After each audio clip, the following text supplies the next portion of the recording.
Oke, halo teman-teman semua. Welcome back to my tutorial video. Gitu. Kali ini mungkin saya akan menjelaskan tutorial bagaimana menentukan band gap energi. Nah, band gap itu apa sih? Jadi, band gap itu merupakan selisih antara tingkat energi tertinggi pada pita valensi dan tingkat energi terendah pada pita konduksi dalam suatu material. Nah, biasanya band gap energi ini tuh ditentukannya itu dia dari hasil analisis spektroskopi DRS gitu.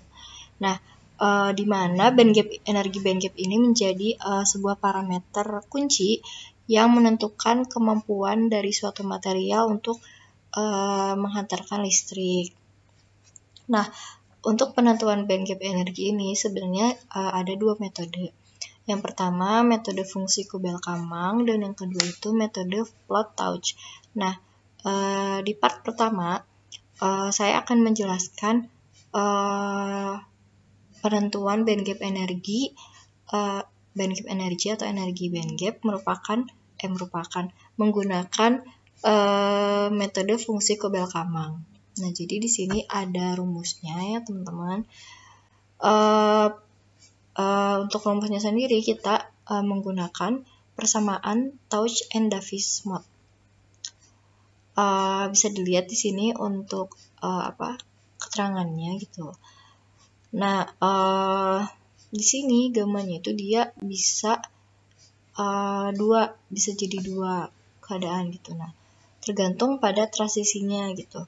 Nah, kalau setengah itu untuk transisi indirect type, dan yang kedua untuk dua itu kalau misalnya di sini dua itu untuk transisi direct type. Nah,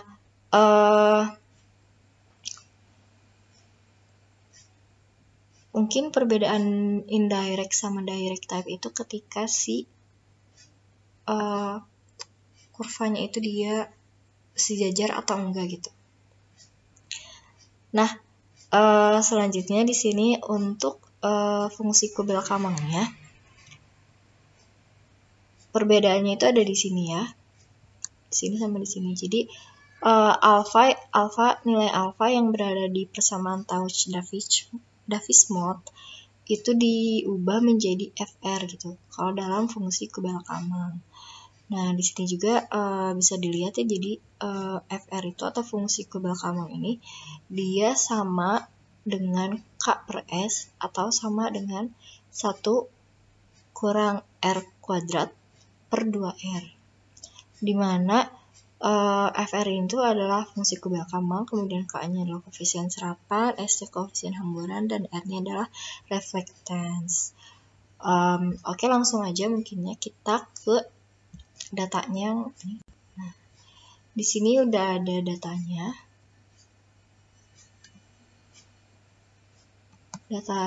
Nah, di sini kita langsung aja copy ke origin.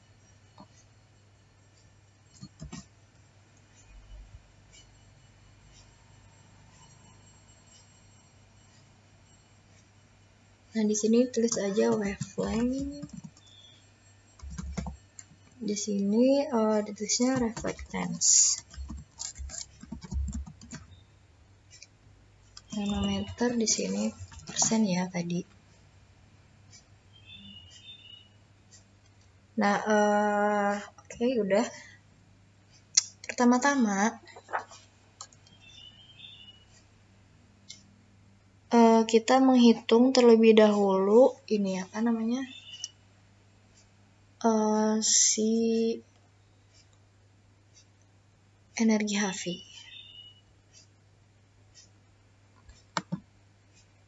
Energi foton HV. Kita tambahkan kolom di sini. Terus di sini tulis P dalam kurung HV. Energi foton. Nah, terus caranya adalah kita klik kanan. Teman-teman bisa klik kanan, terus set column value. Nah, di sini untuk rumus energi HV ini adalah 1240 per wavelength. Ada di sini ya. Nah, ini dia. Konstanta yang digunakan pada penentuan bandgap energi ini adalah 1240 atau 2,303 gitu. Nah, di sini teman-teman bisa lihat dari mana sih kita mendapat konstanta 1240 ini. Nah, kita sama ya menggunakan persamaan Tausch and Davis-Moth. Ini sama kayak tadi. Nah, ini. Untuk konstanta 1240 sendiri itu berasal dari rumus ini, energi sama dengan Hv. Nah, di sini V-nya itu dia sama dengan C per lambda ini. Jadi V-nya di sini itu sama dengan C per lambda. Nah, kemudian dimasukkan gitu ya nilainya. Di sini nilai H-nya itu adalah ini 6,625 Nah, untuk nilai ini konstanta C-nya gitu. Nilai C-nya itu adalah 2,988. Nah, ini nilai H itu merupakan konstanta Planck ya. Di sini konstanta Planck ini nilainya segini dan nilai C-nya adalah segini. Nah, kemudian selanjutnya kita ketika sudah dihitung gitu ya ini. Nah, nanti ininya kan dihitung kan. Nah, si S-nya kan dicoret nih. Nah, jadi di sini hasilnya adalah Fm gitu. Nah, kemudian karena di sini ada hubungannya gitu ya. Jadi energi bandgap ini tuh ada hubungannya sama kelistrikan. Nah, maka dari itu kita tuh ingin mengubah atau mencari satuan si IF ini, mengubah satuan ini harusnya joule ya, maaf. Nah, di sini satuan joule di sini harus diubah menjadi IF, EF. Nah, cara merubahnya itu adalah kita harus mengalihkan dengan rumus EF-nya gitu. Nah, jadi 1 EF-nya itu sama dengan 1,02 dikali 10 pangkat min 19 Joule gitu. Nah, jadi di sini dalam penentuan itu si hasil yang tadi per lambda, kemudian lambdanya dikali sama nilai si 1 EF itu. Nah, hasilnya jadi segini. Nah, kemudian kenapa di sini dikali 10 pangkat min 9? Karena kita ingin mengubah si meter ini menjadi nanometer, itu dimana 1 meter ini sama dengan 10 pangkat 9 nanometer. Nah, maka dari itu di sini dikali 10 pangkat min 9. Nah, hasilnya jadi segini gitu ya. 1240 EF nanometer per lambda. Seperti itu. Nah, tadi sampai mana? Kita balik lagi ke sini. Sebelumnya di sini kan jadi si energi ini tuh harus dalam suhu X. Jadi kita ubah dulu sebelumnya. Kita ubah dulu si kolom ini menjadi sumbu X set S. Nah, selanjutnya baru kita bisa menghitung si nilai E-nya itu tadi berapa? 1240 per wavelength. Berarti 1240 per wavelength ada di ini kolom A.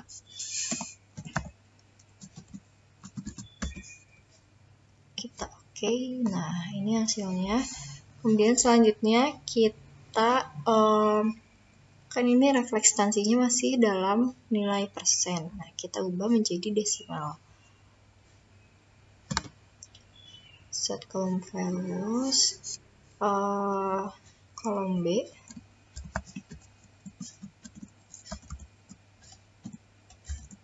dibagi dengan 100. Oke, sih kita tulis.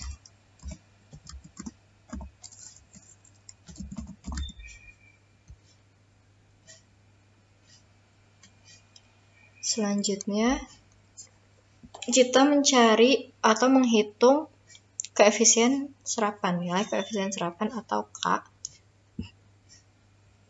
Di sini tulis saja K. Nah, nilai K ini dicarinya dari dalam kurung 1 dikurangi dengan reflektance yang ini. Berarti dia kolom D. Kurang kolom D, kemudian dipangkatkan dengan 2. Pangkat 2. Oke. Nah, selanjutnya kita menentukan nilai S atau koefisien hamburan. Kita tambah kolom lagi, terus di sini S, terus klik kanan, set kolom. Nah, nilainya itu adalah 2 dikali dengan reflektance, berarti kolom D.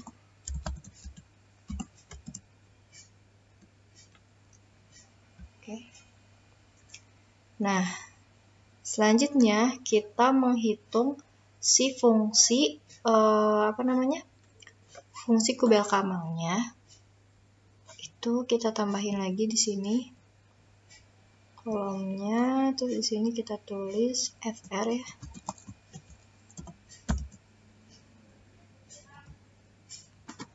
Nah, set kolom. Untuk fungsi Kubel-Kamangnya itu adalah tadi apa? K per S. Di sini yang tadi ya, rumusnya, nah yang ini K per S. Langsung aja kita salah. K berarti dia di kolom E. Kolom E dibagi dengan kolom F. Oke. Nah, selanjutnya kita mencari ini FR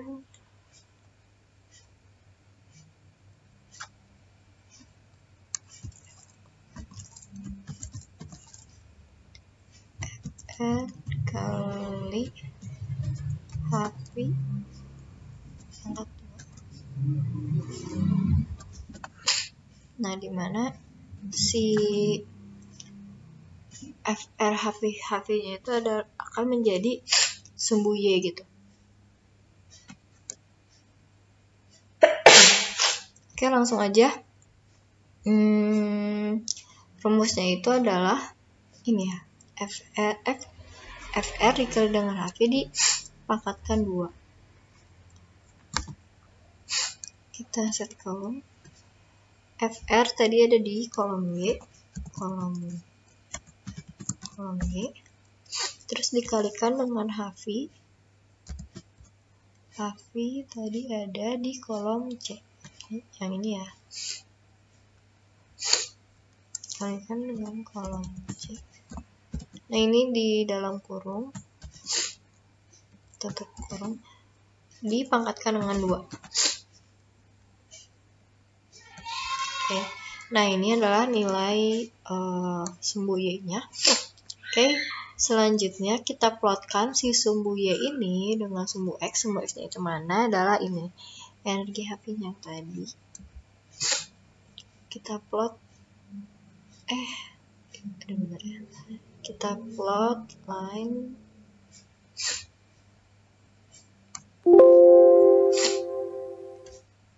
sebentar, kayaknya ada yang salah. Oh, sorry, ininya keubah guys. Jadi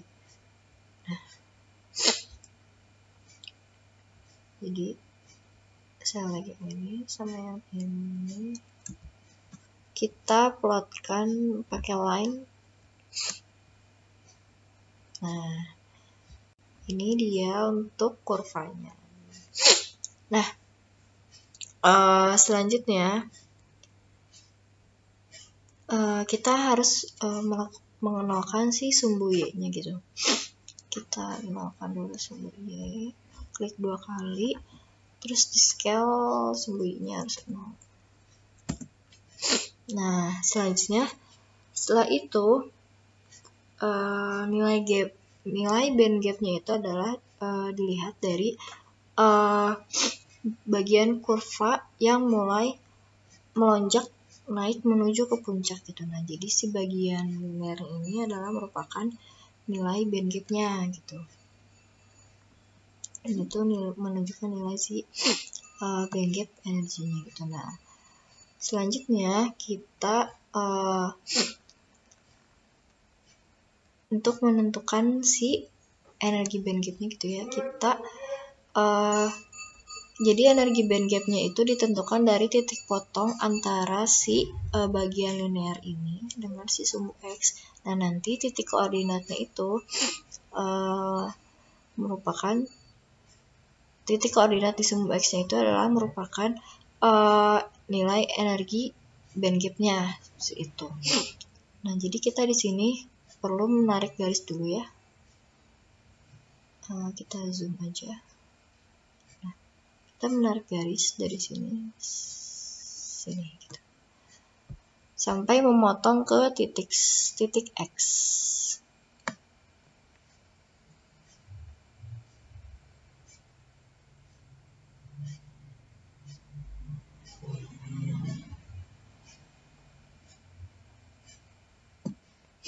Nah, kita warnai aja pakai warna biru. Nah, jadi di sini titik potong koordinatnya yang di sini itu akan menjadi nilai X-nya. Nah, nilai X-nya itu adalah merupakan si band gap energinya gitu. Nah, di sini kita langsung tentuin aja ya pakai di display pakai screen reader koordinat sini. Nah, ini kan ya ini sama dengan 0, kemudian X-nya sama dengan ini 2,998. Kita copy teks terus di paste ke sini. Nah, oke, mungkin sedikit penjelasannya kenapa sih Y-nya itu harus 0 gitu. Nah, karena kan tadi nilai energinya ini tuh ditunjukkan oleh si nilai X kan. Nah, balik lagi ke sini ada rumus. Nah, rumus ini. Jadi, ini kan rumusnya ya. Y sama dengan MX plus C. Nah, kita menentukan nilai energinya itu adalah dari sumbu X kan. Nah, maka dari itu di sini nilai Y-nya itu dia berpengaruh terhadap si sumbu X. Makanya kenapa si Y-nya itu harus 0, karena ya tadi karena si nilai Y-nya itu dia akan berpengaruh terhadap sumbu X yang mana nantinya juga. Sorry tadi kepotong. Nah, tadi sampai kenapa harus 0? Nah, ya kan tadi balik lagi kan si sumbu X-nya itu akan dipengaruhi oleh sumbu Y. Nah, sedangkan si sumbu X-nya itu adalah si energi band gap-nya juga gitu. Maka jadi kalau misalnya si Y-nya ini enggak 0, maka dia akan berpengaruh terhadap si nilai band gap energinya seperti itu. Nah, di sini Y-nya sama dengan 0 ya. Terus X-nya adalah 2,998, hampir mendekati 3. Nah, kita ditulis aja di sininya.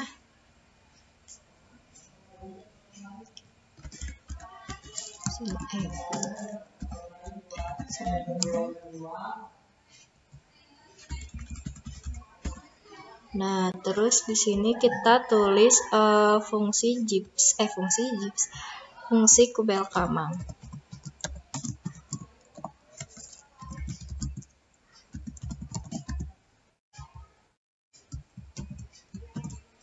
Nah, udah. Jadi ini ya nilai energi band gap-nya adalah 2,998. Nah, sekian untuk tutorial penentuan band gap energi menggunakan fungsi Kubel-Kamang. Nah, di part selanjutnya saya akan menjelaskan lagi dengan metode yang kedua, yaitu dengan plot touch, analisis plot touch yaitu. Oke, sampai jumpa di part selanjutnya. Sebelumnya, karena pada touch plot ini tuh, plot touch itu untuk datanya harus menggunakan data absorbansi, sedangkan data yang saya dapat itu tidak ada raw data absorbansinya, sehingga kita tidak bisa menentukan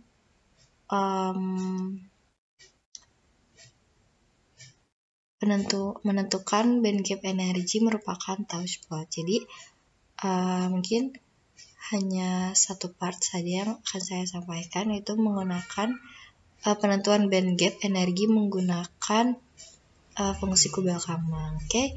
Terima kasih kepada teman-teman semua yang telah menonton video saya dari awal hingga akhir. Semoga bermanfaat. Assalamualaikum warahmatullahi wabarakatuh. Terima kasih.